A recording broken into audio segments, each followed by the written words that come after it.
Cara, a questão é a seguinte, como eu já falei, a ciência ela trabalha com evidências, no caso. Eu acredito até que todos esses escritos e os manuscritos, o Velho Testamento, que é um documento, vamos dizer assim, ele é seminal, ele é base para muitos estudos, tudo, ele foi escrito de um determinado tempo e daquele tempo para frente. A gente tem que levar em consideração de que a escrita surge há 6.000 anos atrás só.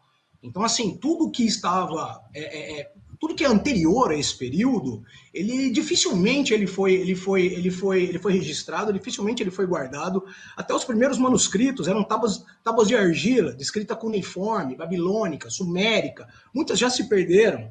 O que a gente tem são sobras ali de um alvorecer, de um pensamento que começa a registrar o mundo. E antes disso não tem registro, mas antes disso o mundo foi muito bem obrigado, veio com todas as espécies vindo, o ser humano ali surgindo, o gênero Homo surgindo ali há mais ou menos estimado 2,8 milhões de anos atrás, os nossos ancestrais ainda mais antigo que isso, e tipo assim, é claro que vai chegar num ponto de inflexão, porque esse ponto ele é calcado no registro. Então, assim, trabalhar com registros de lá para cá, por exemplo, quando o homem começa a registrar o mundo, ele começa a registrar dali para frente. Então, assim, voltar para trás é um pouco complicado, porque a gente tem que interpretar daí outros indícios, que não a escrita direta. E aí vem a arqueologia, aí vem a paleoantropologia, aí vem a paleontologia. Então, assim, a gente tenta ver, a gente investiga, né, tudo aquilo que veio antes dos registros históricos humanos. E para mim, as escrituras, elas têm um peso histórico, claro, né? Elas são fundamentadas ali no registro da época, mas elas têm que ser contextualizadas. O Velho Testamento, por exemplo, foi escrito há quanto? Século II, século I, sabe? Então, assim, você tem que manusear e tem que lidar com esses escritos antigos contextualizados. Seria a mesma coisa da gente querer governar o Brasil agora, por exemplo, com uma Constituição de 1800, por exemplo. Sabe? É descrônico, é Corremos anacrônico. o risco, viu, André? Corremos Ah, o risco. mas a grande questão a humanidade, ela evoluiu. A Sim. tecnologia veio, a gente está num outro momento que não, sabe, tipo, os momentos ali de uma era pré-científica, numa época em que sobraram-se alguns manuscritos, alguns evangelhos foram preservados. O Concílio de Nicéia, por exemplo, tinha mais de 64 evangelhos, tipos de evangelhos. Ainda você tem os evangelhos apócrifos, todos eles sofreram ali com o padre, uma reforma romana ali com Justiniano, me corrijam se eu estiver errado, foi reduzido a 4 evangelhos. Aí a minha pergunta é, até que ponto esses manuscritos eles não são convenientes dos governantes e da situação social e econômica da época? Tomar esses manuscritos como verdade absoluta, eu acho um tanto quanto perigoso. Sabe?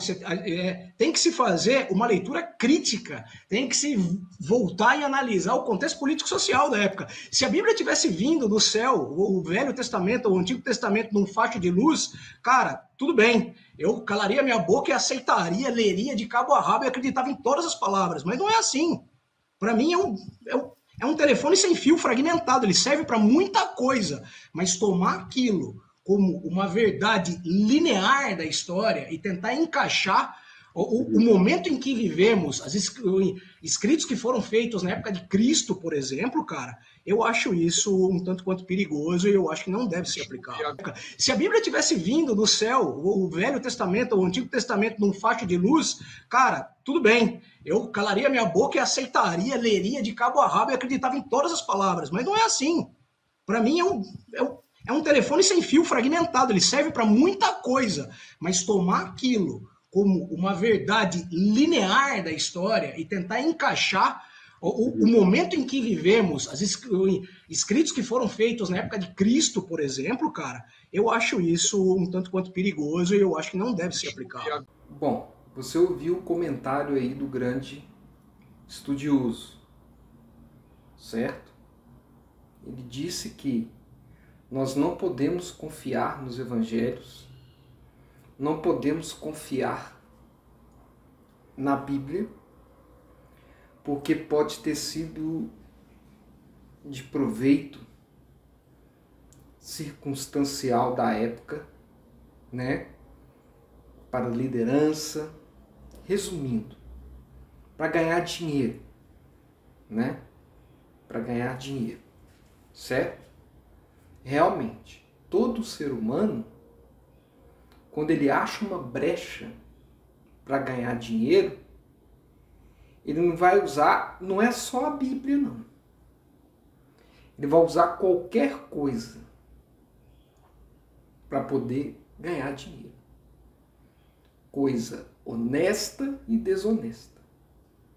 Agora, dizer que só pode acreditar na Bíblia se ela tivesse vindo de um raio, caído de um raio do céu, que aí a gente ia ler de cabo a rabo, ia acreditar e ia seguir em tudo. Primeiro que esse estudioso ele está então totalmente contraditório, porque ele não leu a Bíblia. Porque se ele diz que só iria acreditar se ela caísse de um raio, viesse do céu, certo? Que ele ia ler de cabo a rabo e ia acreditar e ia seguir tudo. Então ele é contraditório. Então ele nunca leu a Bíblia. E eu vou dizer para você uma coisa. Não adianta eu estar com este livro na mão e simplesmente só ler. Só ler este livro não tem efeito.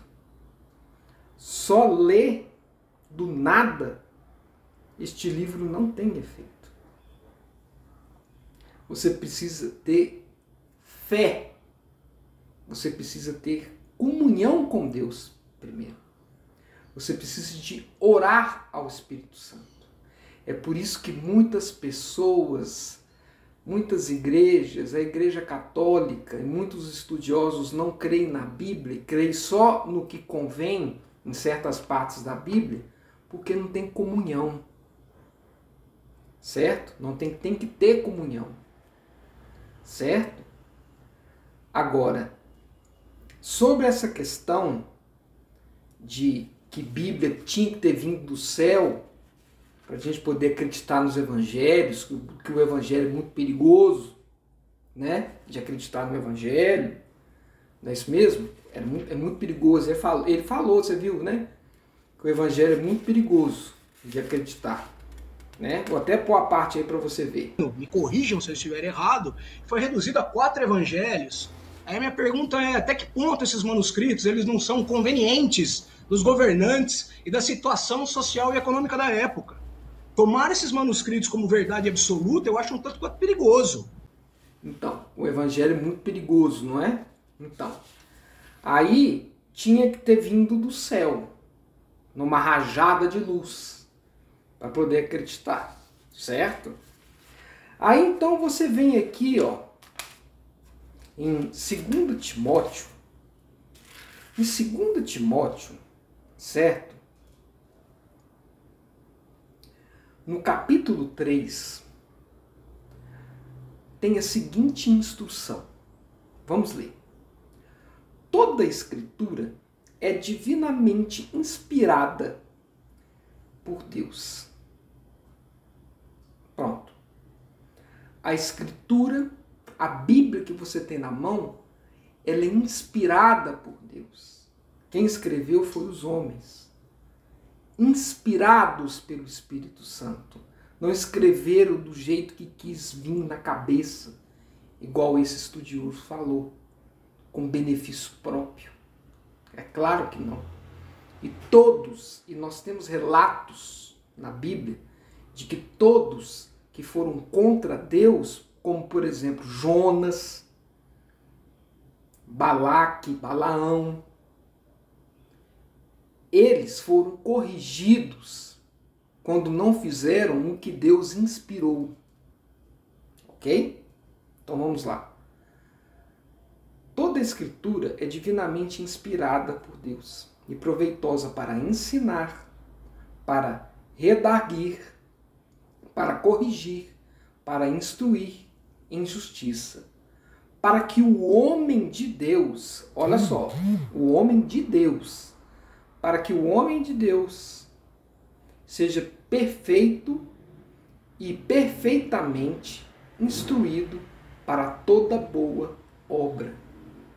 Então você precisa de ser um homem e mulher de Deus.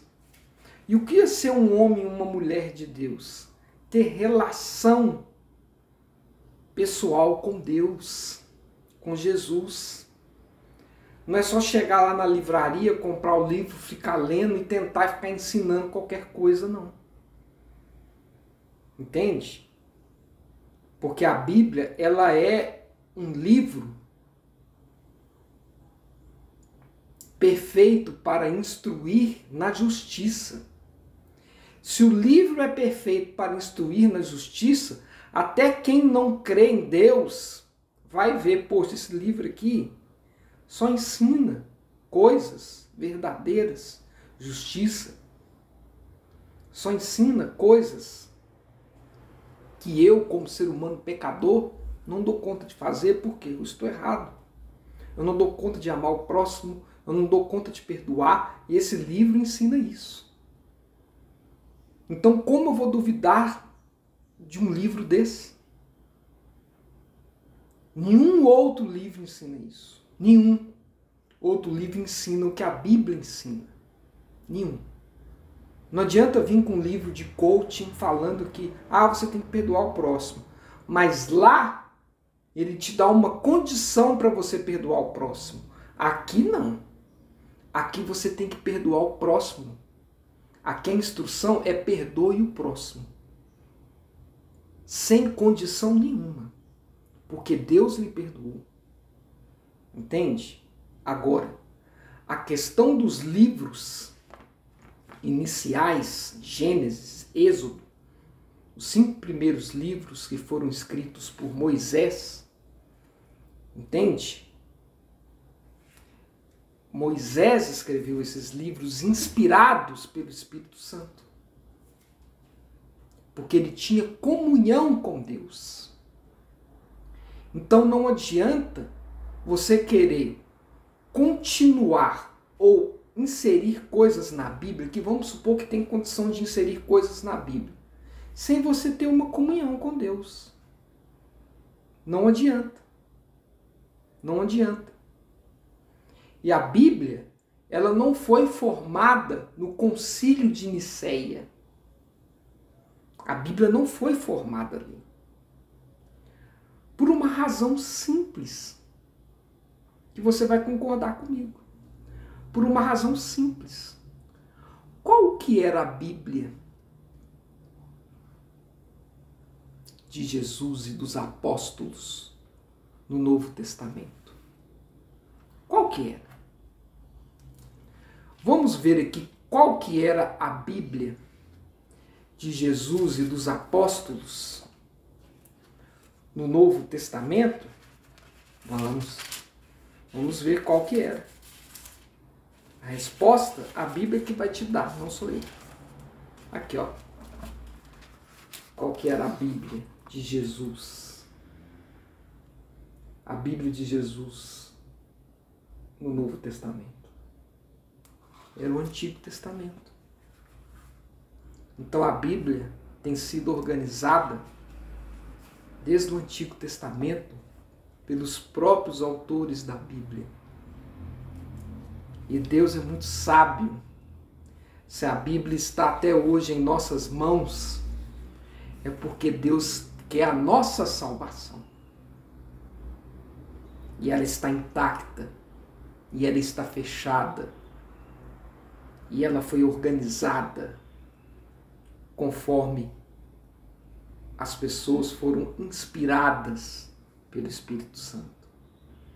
Então pare de questionar a Bíblia, porque nós já estamos nos últimos dos últimos dias da face dessa terra, porque Jesus está voltando.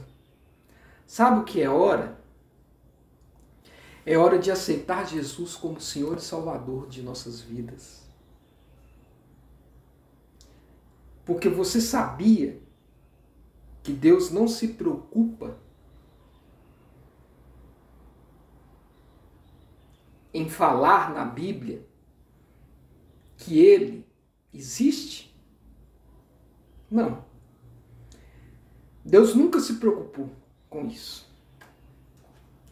E o que está escrito na Bíblia é para a nossa salvação. As maravilhas vamos continuar a saber no céu. Porque Deus se preocupa em se manifestar.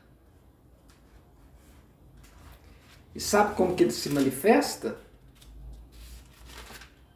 Ele se manifesta assim, ó. Abre aqui comigo, Gênesis. Gênesis, capítulo 1, verso 1, que fala assim: no princípio criou Deus os céus e a terra. E a terra era sem forma e vazia. O Espírito de Deus se movia sobre a face da terra. E disse Deus: haja luz, e houve luz. Deus se manifesta no verbo, no seu agir. Igual fala lá em João, que no início era o verbo. E o verbo se fez carne. E o verbo se andou entre nós. Vamos lá, em João? Para não ficar aquela coisa assim, ó, o cara está inventando, entendeu? Porque esse mundo está tão conturbado, porque Deus é tão simples. Simples que eu falo assim, é claro, ele é o Criador, mas eu falo assim, ele é tão simples na sua comunicação na Bíblia, mas é a gente que confunde a Bíblia inteira. Inteira. Vamos lá em João? Olha aqui o que fala em João. Olha essa conexão de João com Gênesis, certo? Aí você vai entender melhor. Olha essa conexão com João, de João com Gênesis. Veja. João, Evangelho de João, capítulo 1, verso 1. No princípio era o verbo, e o verbo estava com Deus, e o verbo era Deus. Então aquele verbo aqui, a palavra de ação que saiu aqui, haja luz e houve luz, é Deus. E ele estava no princípio com Deus. Todas as coisas foram feitas por ele. E sem ele, nada do que foi feito se fez. Nele estava a vida, e a vida era a luz dos homens. Certo? Agora, se existem 4 evangelhos, como esse estudioso disse, é porque Deus protegeu esses 4 evangelhos. E são justamente os 4 evangelhos dos 4 apóstolos, dentre os 12. Por que não tem outros evangelhos aqui de outros apóstolos? Porque na sabedoria e na segurança e na ação e no verbo de Deus, Deus preservou os 4 evangelhos. Mateus, Marcos, Lucas e João. Porque tinha que ser esses evangelhos. Esses evangelhos. Porque é esses evangelhos que nos transmite Jesus. Cada um na visão de cada apóstolo. E que quando você vai ver, a visão de todos os apóstolos é a mesma coisa, só que cada um estava olhando de um ângulo. Cada um viu situações que os mesmos outros viram, mas viram também outras, porque eles estavam em outros ângulos. Então viram a mesma situação de um ângulo melhor. Quando eu falo de um ângulo melhor, não é câmera não. De um ângulo melhor que eu falo assim, talvez estava mais presente na situação, outros estavam um pouco mais afastados, ou só ouvindo, ou só vendo. Outros estavam participando. Entende? Saiba de uma coisa. Nós não estamos perdidos nesse mundo. Resumindo esse vídeo, nós não estamos perdidos nesse mundo. Falem o que quiser da Bíblia. Falem mal, falem bem. A Bíblia é a verdade. A Bíblia vence. a tradição e a ciência demais te leva para o buraco, porque ela não tem solução, que é a vida eterna. A tradição e a ciência não tem solução, mas a Bíblia tem, tá? E agora, para finalizar, e só pontuar a questão que se viesse, a Bíblia viesse num raio, entende? E que todo mundo ia acreditar, que esse estudioso ia acreditar também. Você sabia que os 10 mandamentos é a única parte que Deus escreveu da Bíblia? Porque Deus escreveu os 10 mandamentos em 2 tábuas de pedra e entregou para Moisés. Então, veio sim de um raio de luz do céu. Porque os 10 mandamentos é o resumo da Bíblia. Eu vou repetir, os 10 mandamentos é o resumo da Bíblia. Porque é o caráter de Deus. É a justiça. Entende? É a justiça. É o caráter de Deus. É a norma de julgamento que vai ser usada para o nosso julgamento, para ir para o céu. É a lei, é a legislação do céu, do universo, aos 10 mandamentos. É só você parar para pensar um pouquinho. A constituição do céu são os 10 mandamentos. Leia os 10 mandamentos para você ver. Leia. Êxodo 20. Começa a ler Êxodo 20. Lá estão os 10 mandamentos. E você vai ver se não é o resumo da Bíblia. Ok? Um forte abraço. Fique na paz. E até um próximo conteúdo.